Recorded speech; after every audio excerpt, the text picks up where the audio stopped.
And we're back here on KUBE 57. I'm Dr. Laura Murillo, President and CEO of the Houston Hispanic Chamber of Commerce with Gerald Smith. We're going to continue our story regarding this Houston legend.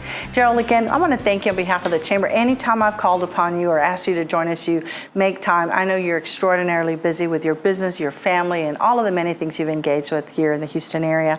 But now that you've been doing such great work, I'm sure it's got to be really fulfilling for you to see where you came from, where you are, and certainly, again, in your specific area of business, very few minorities, very few African Americans that have thrived not only in the city but in the country. When did you make that decision to leave the executive world that was Foley's and perhaps other opportunities into this space? Well, I was very fortunate. After spending a couple of years at Foley's, I was introduced to a young man who was president of an investment banking firm. I must admit, at this time, I didn't know what an investment banker was. But I was intrigued by his lifestyle, I must admit. But once I found out more about that business, I decided this is something that I would like to pursue. And he suggested I started reading the Wall Street Journal and other type of financial books and so forth, and I did. And one day I went to him and I said, you know, listen, I'd like for you to give me an opportunity to come to work for you. Now, you have to understand, this was a different time. This was 1975, okay? There were no people of color, no women, who were really in investment banking. And so what my friend told me, he says, I think you should start not only interviewing with my firm, or his firm, but you should interview with other firms, which I did. I started sending out my resume, and I luckily got interviews, but once they found out I was a person of color, it kind of changed a little bit. And really no one would give me an opportunity. So what I ended up doing is putting together a business plan. One of the things I learned, you know, I was a business major in school at Texas Southern. I put together a business plan, and at this time, Black Enterprise Magazine has started putting out what they call their list of the 100 top Black businesses in the country. And they had a section on financial services firms. And those firms, which included all the Black banks, savings and loans, insurance companies, all had assets which could be managed. The total assets, now to me this was a lot of money. It was $974 million, not billion, $million. And I said, here's almost, you saw that and I you saw thought, almost $1 billion that nobody has that's even here. And I could be that person to go out and assist these people in managing part of their portfolios. So I went to these same firms, and one of the firms, which I went back several times to, which I told them, here's a business plan. There's about $1 billion in assets that I'm sure you knew nothing about, or your firm knew nothing about. I said, I could be that person to go out and help these firms in managing their money.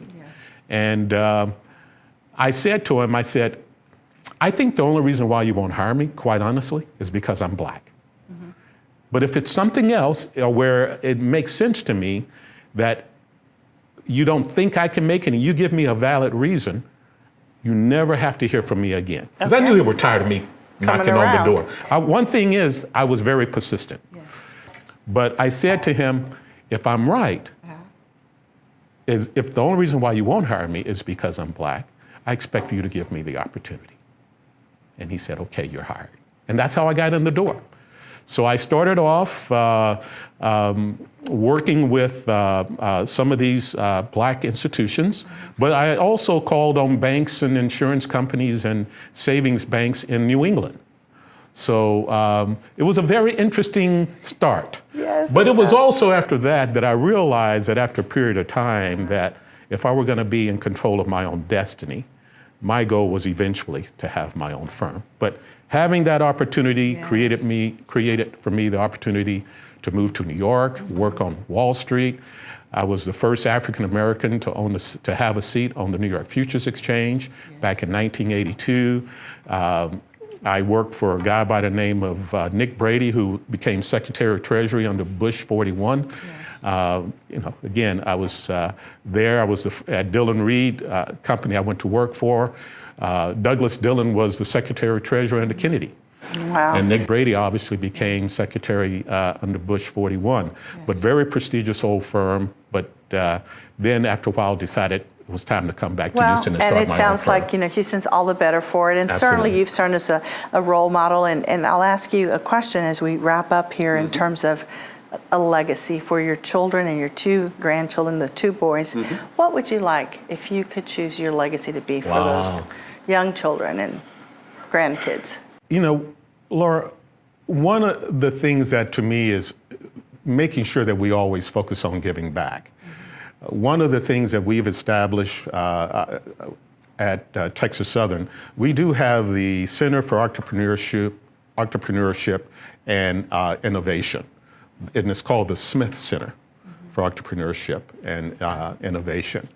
And I think that is probably the greatest potential for a legacy in order to ensure that others have an opportunity to become entrepreneurs, to be able to innovate, and to make this city even better than what it is today. Well, that sounds like quite a legacy. Thanks for all that you do. We really appreciate you. Thank you so much. Thank you for having me. Well, thanks for joining us here on KUBE 57. I'm Dr. Laura Murillo, and again, we want to congratulate our Houston legend, Gerald Smith. We'll see you next time. Thank you.